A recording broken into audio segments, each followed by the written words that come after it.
Bienvenidos amigos y hermanos al estudio diario de lecciones de Escuela Sabática. La palabra de Dios dice: mas buscad primeramente el reino de Dios y su justicia, y todas las demás cosas vendrán por añadidura. Por eso, a partir de este momento, Radio Adventista, la voz de la verdad, te invita a mantener la sintonía del cielo para que puedas escuchar y comprender el estudio de hoy con nuestro hermano Humberto Cativo. Muy buenos días, mis queridos hermanos y amigos. Nuevamente estamos con ustedes a través de Radio Adventista, la voz de la verdad. Hoy miércoles 14 de agosto. Para hoy, la lección se titula: ¿Quién es el más grande? Oremos. Dios y Padre que mora en los cielos, Señor Jehová, alabado sea, Señor, su sagrado nombre. Gracias, Señor, por su infinita misericordia para con todos nosotros. Nos habla a través de estos estudios de la lección. Su deseo es que aprendamos y vivamos en obediencia a usted. Santo Espíritu, no nos suelte. Ayúdenos a salir siempre victoriosos en nuestro Señor Jesús. La carne no quiere, pero el Espíritu sí. Ayúdenos, Señor, a subyugar el yo para vivir para Cristo. Todo lo agradecemos y lo suplicamos en los méritos del Señor Jesús. Amén. ¿Quién es el más grande? Hoy leeremos en Marcos 9, del verso 30 al 41, y ahí hay varias cosas que el Señor quiere enseñarnos. Porque eso mismo les enseñó a sus discípulos de aquel entonces. Lo mismo es el anhelo de Él para con nosotros, hoy como sus discípulos. Comienza en el versículo 30 diciendo: habiendo salido de allí. ¿A dónde había estado Jesús? En Cesarea de Filipo. Y habiendo salido de allí, caminaron por Galilea, y no quería que nadie lo supiese. O sea que anduvo de una manera que nadie conociese dónde estaba él. ¿Por qué? Porque para él ahora lo importante era enseñarle a sus discípulos las cosas que estaban por venirle a él. Dice el verso 31, porque enseñaba a sus discípulos y les decía: el Hijo del Hombre será entregado en manos de hombres y le matarán. Pero después de muerto, resucitará al tercer día. Pero ellos no entendían esta palabra y tenían miedo de preguntarle. Hasta aquí veamos estos 3 versículos. ¿Qué es lo que el Señor está diciéndonos? ¿Qué está diciendo Marcos? Recuerde que Marcos era un discípulo de Pedro. Y vemos acá que el Señor Jesús, su preocupación eran sus discípulos. Era que comprendiesen cuál era la misión de Él, para que cuando llegase ese momento no los tomase por sorpresa. Por eso, ya es la segunda vez que Él les dice, porque en Hechos 8:31 ya se los había dicho, porque en Hechos 8:31 dice, comenzó a enseñarles que le era necesario al Hijo del Hombre padecer mucho y ser desechado por los ancianos, por los principales sacerdotes y por los escribas, y ser muerto y resucitar después de 3 días. Eso es lo que dijo en 8:31. Pero ahora, en el capítulo 9 y el versículo 31, dice algo parecido, no igual. Porque aquí, en el capítulo 9, verso 31, hay algo diferente que él dice. Leámoslo. El Hijo del Hombre será entregado en manos de hombres. ¿Quién lo va a entregar? Lo va a entregar uno de ellos. Nosotros sabemos quién, pero en aquel entonces ellos no sabían quién. Pero dice, va a ser entregado en manos de hombres y le matarán. Aquí él está anticipando que uno de ellos va a ser el que lo va a entregar. Y nosotros ya sabemos que fue Judas, como dice también Marcos capítulo 3, versículo 19.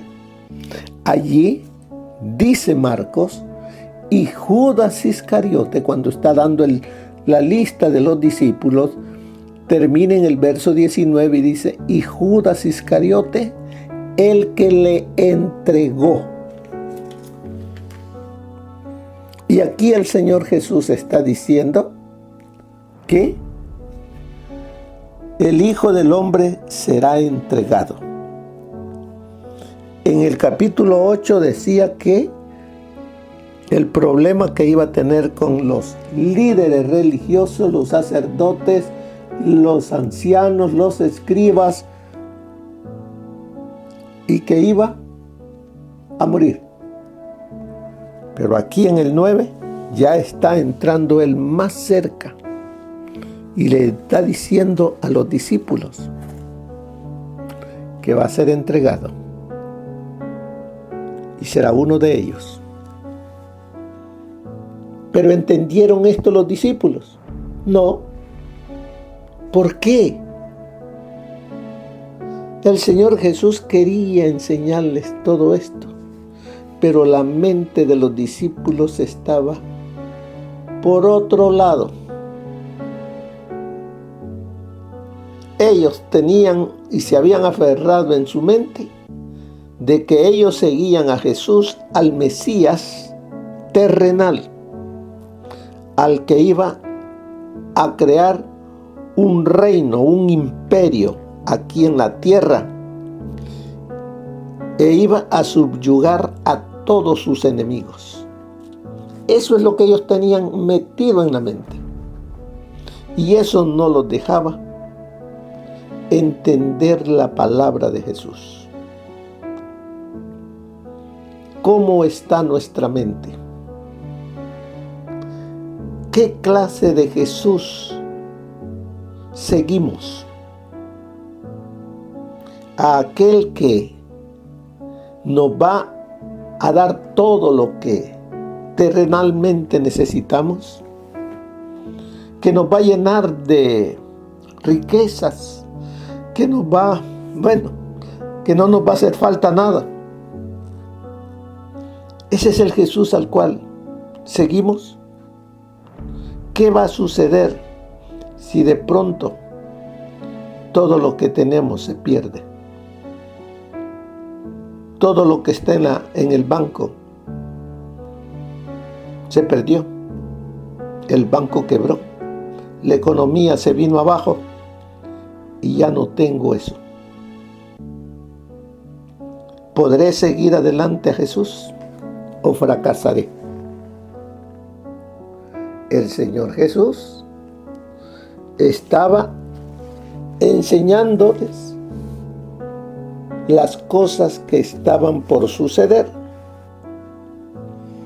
Él estaba haciendo los preparativos de todo lo que vendría muy pronto en la vida de él y que afectaría a sus discípulos. Ahora, ¿por qué el Señor Jesús quería también que los discípulos supiesen de que Él iba a ser entregado? Para que ellos supiesen que su muerte estaba determinada, ordenada, establecida en el plan y consejo de Dios. El Señor Jesús sabía de antemano lo que a él le iba a suceder. También quería enseñarles que él sabía de antemano quién lo iba a entregar, que nada estaba en oculto para él. Así es de que los discípulos, ¿cómo creen ustedes que estaban allí? Con sus oídos oían, pero no entendían. Con su vista, con sus ojos miraban al Salvador, pero no lo miraban como el Dios Salvador, sino que miraban a Jesús como un guerrero con armas, espadas, para levantar un gran ejército. ¿Cómo miramos nosotros a Jesús también? Ahora, seguimos allí en el versículo 33. Y llegó a Capernaum,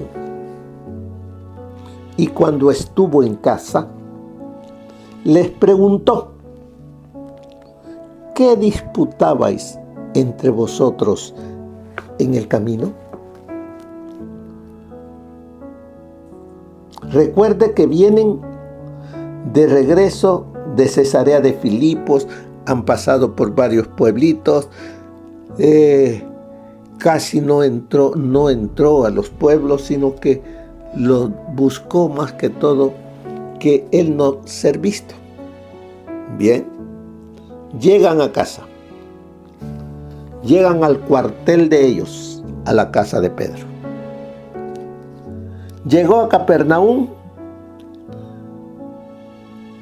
pero ¿cómo venían los discípulos en el camino?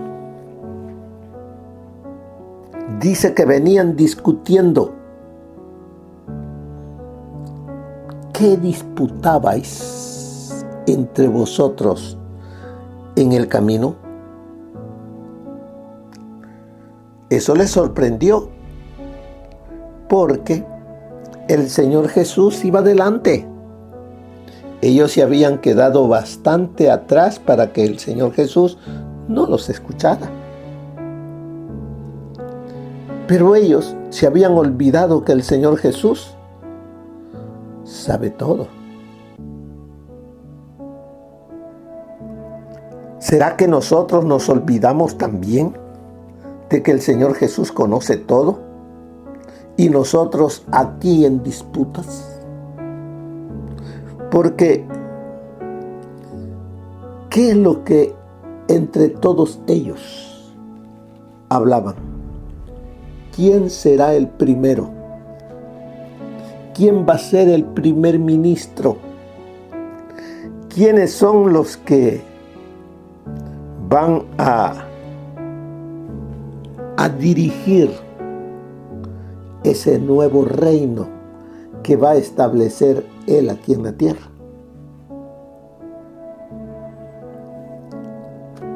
¿Qué es lo que estaban ellos discutiendo? ¿Humildad? ¿Sencillez? ¿Servicio? No, grandezas. La grandeza. Porque ellos anhelaban la posición más alta en el reino. Ellos deseaban reconocimiento y honor en un reino terrenal. Y el Señor Jesús tenía que reeducar el pensamiento de ellos. ¿Será que todos nosotros necesitamos la misma reeducación? Todos los hombres tenemos las mismas necesidades. ¿Algún reconocimiento? ¿Alguna posición? ¿Algún prestigio? ¿Algo de dinero? ¿Alguna autoridad? ¿Alguna estima? ¿Un poco de desafío? ¿Alguna satisfacción física? No hay nada de malo en esas necesidades. Son humanas y legítimas y deben ser satisfechas. Pero los hombres, nosotros, permitimos que nuestros corazones sean dominados por el egoísmo. Los hombres, nosotros, comenzamos a querer más y más, al extremo de tener pasiones y consumir y acumular. ¿Cómo nos volvemos? Orgullosos, codiciosos, mundanos, ambiciosos, envidiosos e hirientes al extremo de destruir y matar con el objeto de satisfacer nuestras pasiones. El Señor los dejó atrás. Ellos se quedaron atrás. Él sabía lo que venían discutiendo. Pero ahora que llegan a casa, les hace la pregunta: ¿qué disputabais entre vosotros en el camino?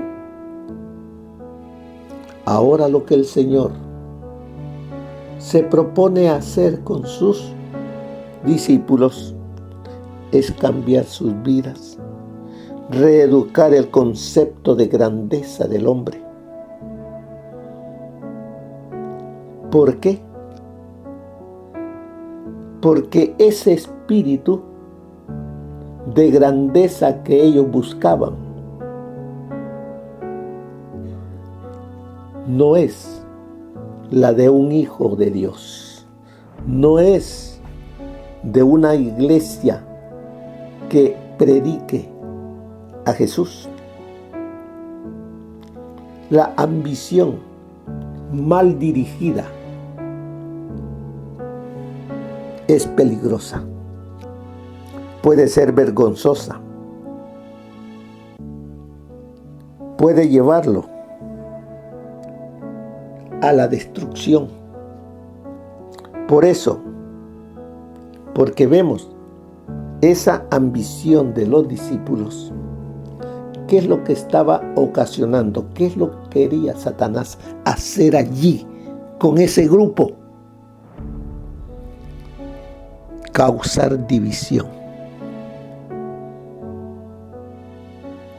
Ese pleito que traían los discípulos, si ellos permitían, ocasionaría división entre ellos.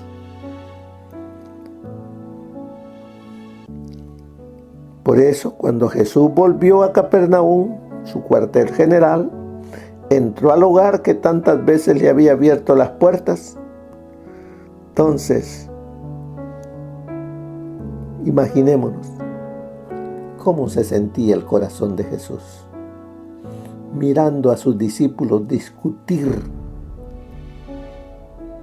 con ese espíritu mundano, cuando Él quería hacer de sus discípulos los que guiaran al pueblo, a los gentiles, a ser sencillos, humildes como Jesús, como su maestro. Venía despedazado, dolido por lo que estaban haciendo, hablando sus discípulos.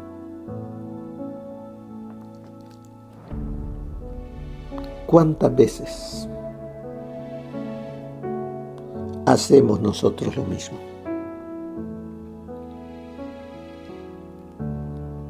El Señor Jesús, ¿qué les había dicho en el camino?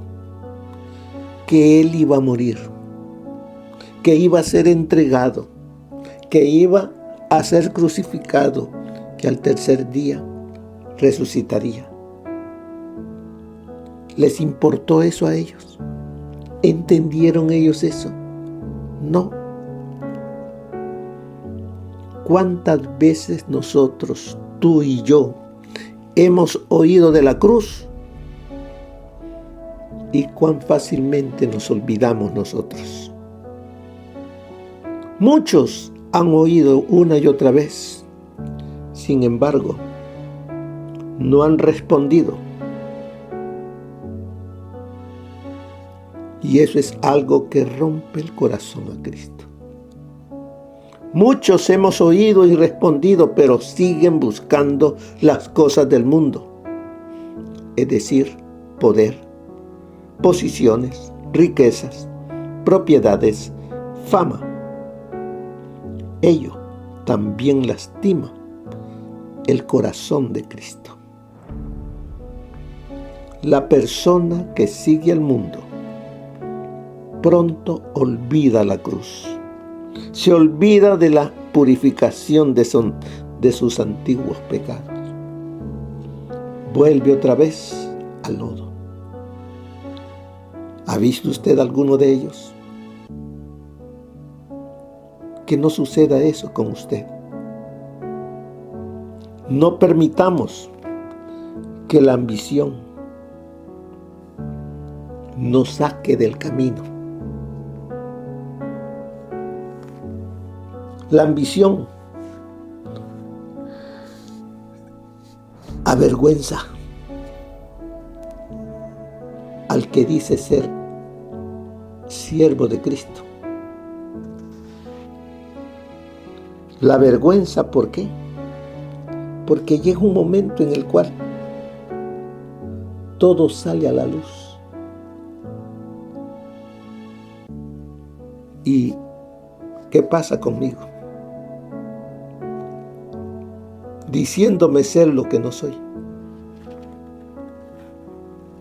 No olvidemos, hermanos,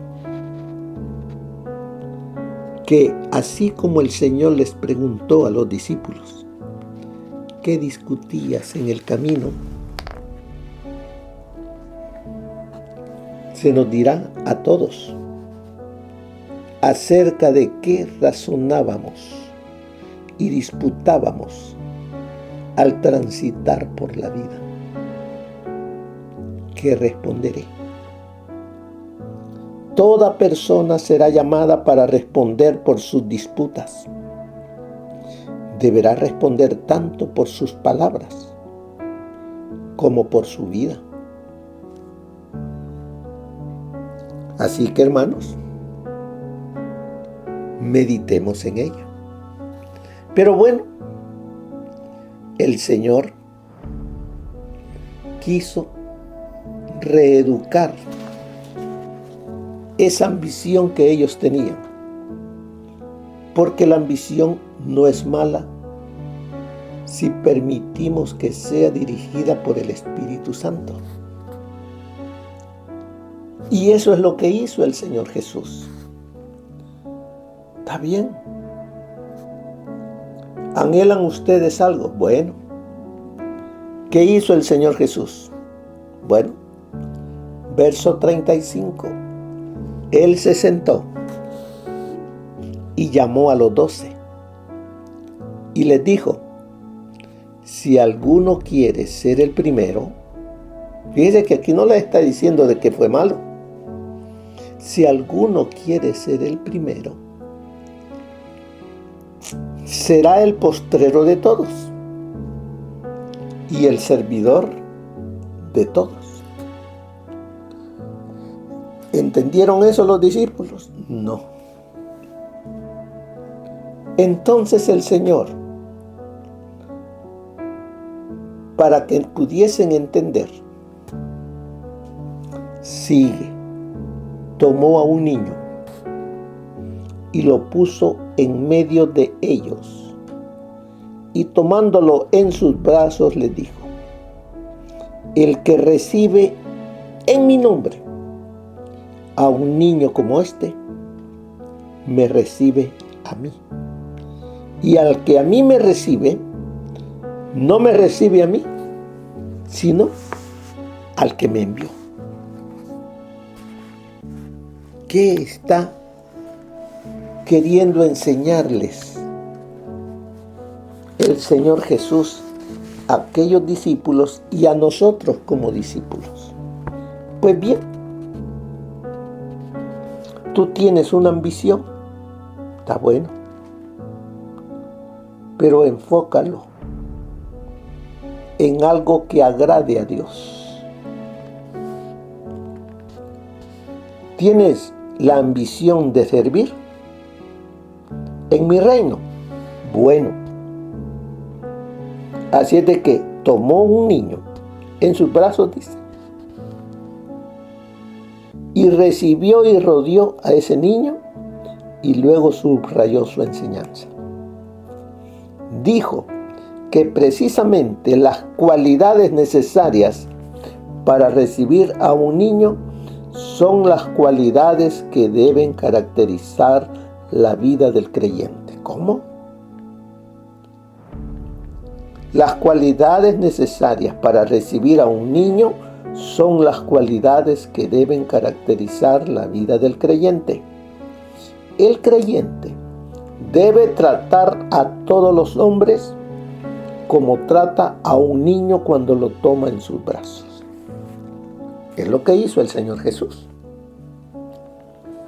Ahora notemos entonces las cualidades que se encuentran en una persona cuando toma a un niño en sus brazos. Primera cualidad: recibir a un niño requiere humildad. En los asuntos de la vida adulta, muchas personas consideran inútil al niño, incapaz de contribuir. Pasan por alto y no alcanzan a comprender la gran contribución que un niño hace al adulto. Un niño requiere y enseña un espíritu de amor, protección, perdón, coraje, confianza y cuantas cosas más. Además, recibir a un niño requiere coraje. Un niño es una gran responsabilidad. Cuando una persona recibe a un niño, asume la protección y el bienestar del mismo. Otra cualidad: recibir a un niño requiere fe y confianza. La persona tiene que creer que el niño responderá y aprenderá, que no se rebelará ni rechazará al adulto. Además, vemos que recibir a un niño requiere paciencia y persistencia. La persona tiene que ser paciente, perseverante, al enseñar e instruir al niño. A veces el niño es lento. Además de eso, recibir a un niño requiere perdón. Un niño fracasa y falla con frecuencia, haciendo una y otra vez el mismo error. ¿Qué está diciendo el Señor Jesús con todo esto al poner al niño delante de ellos? Todo esto que acabamos de escuchar. Jesús estaba enseñando que un niño tiene necesidades. Es así con la sociedad. Todas las personas tienen necesidades. Así como recibimos a un pequeño niño, así debemos tratar a todos los hombres. Note que Jesús hizo una maravillosa promesa. Si recibimos un niño, a un hombre en necesidad, recibimos a Jesús. Y si recibimos a Jesús, ¿qué dice ahí? Recibimos a Dios. ¿Entendemos lo que el Señor quiere enseñarnos? ¿Quiere enseñarnos a cada uno de nosotros? Y hay más en la lección, la cual tomemos tiempo para continuar a ver qué más nos dice cuando Juan, que se siente mal por haber hecho callar a alguien que hablaba bien de Jesús, pero como no le seguía, le dijo y le prohibió que hablara. ¿Qué más nos enseña el Señor allí? Pero veamos qué nos dice el consejo del espíritu de profecía. Vayamos al espíritu de profecía y a ver, ¿quién es el más grande? En una oportunidad, los discípulos disputaban sobre cuál de ellos sería considerado el mayor, porque ya habían cierto espíritu de que no estaban bien, porque el Señor en varias ocasiones tomó a Pedro, a Santiago, a Juan aparte, y los demás. Recuerda que el enemigo siempre mete cizaña. Eso lo hace hoy también. Pues bien, dice, en una oportunidad los discípulos disputaban sobre cuál de ellos sería considerado el mayor. No tenían la intención de que sus palabras llegaran a oídos del maestro, pero Jesús leyó sus corazones y aprovechó la oportunidad para dar a sus discípulos una lección de humildad. Esta no era solo para el pequeño grupo que escuchaba sus palabras, sino que había de ser registrada para beneficio de todos sus seguidores hasta la terminación del tiempo. Entonces, él se sentó y llamó a los 12 y les dijo: si alguno quiere ser el primero, será el postrero de todos y el servidor de todos. Los que poseen el Espíritu de Cristo no tendrán ambición de ocupar una posición por encima de sus hermanos. Aquellos que son pequeños a sus propios ojos son los que serán considerados grandes a la vista de Dios. Y tomó a un niño y lo puso en medio de ellos, y tomándole en sus brazos les dijo: el que reciba en mi nombre a un niño como me recibe a mí, y el que a mí me recibe, no me recibe a mí, sino al que me envió. Qué preciosa lección es esta para todos los seguidores de Cristo. Los que descuidan los deberes de la vida, que les incumben directamente, los que no usan de misericordia y bondad, cortesía y amor, aún hacia un niñito, están descuidando a Cristo. Eso está en la edificación del carácter, página 53. Se está manifestando entre vosotros un espíritu que Dios no va a tolerar. Jamás los cristianos deben creer que son señores sobre la herencia del Señor. Quien ceda al espíritu de exaltación propia se pone bajo el dominio del enemigo. Si los ministros del Evangelio no pueden concordar con todas sus ideas y conceptos, se apartan de ellos y habla en contra de ellos, para derramar el sarcasmo y la amargura de su corazón sobre los ministros y el ministerio.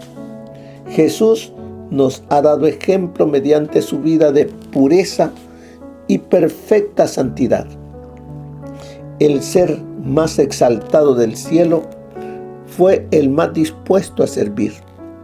El más honrado se humilló para servir a los que un momento antes habían estado discutiendo acerca de quién iba a ser el mayor en su reino.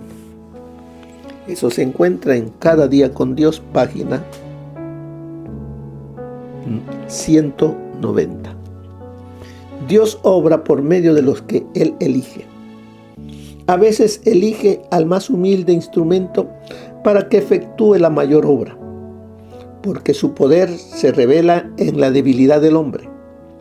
Los hombres tenemos nuestra norma y en virtud de ella clasificamos una cosa como grande y otra cosa pequeña. Pero Dios no valora las cosas de acuerdo con nuestra regla. No hemos de suponer que lo que es grande para nosotros tiene que ser grande para Dios, o lo que es pequeño para nosotros tiene que ser pequeño para Dios. No nos toca a nosotros juzgar nuestros propios talentos o elegir nuestra obra. Hemos de llevar las cargas que Dios nos señala, llevándolas por su causa y siempre recurriendo a Él en busca de descanso. Eso está en Palabras de Vida del Gran Maestro, página 298. Bien, mis queridos hermanos, el Señor nos ha hablado a través de esta lección para que nos veamos qué es lo que nos dirige: el amor a Cristo, el amor al prójimo, o buscamos exaltación propia. Cada uno sabe. Pero si buscamos exaltación propia, no es el Espíritu de Cristo el que está en mí, sino que es el espíritu del enemigo. Cuidado, hermanos. Mantengámonos humildes, poniendo en alto al Señor Jesús. Como dice aquí al final en la lección, ¿cuál es la idea bíblica de la grandeza en contraste con la del mundo? ¿Cuál de ellas estás buscando lograr? Ay, ay, ay. ¿Qué respondería? Que el Señor les bendiga, hermanos, que pasen un feliz día. Amén. Gracias por habernos acompañado en el estudio de hoy de Lecciones de Escuela Sabática. Te esperamos para nuestra próxima transmisión aquí por Radio Adventista, La Voz de la Verdad. Y recuerda sintonizarnos siempre. También puedes encontrar estos audios en nuestro canal de YouTube. Búscanos como La Voz de la Verdad. Allí encontrará estos audios. Que tengas un feliz día. Te esperamos para la próxima.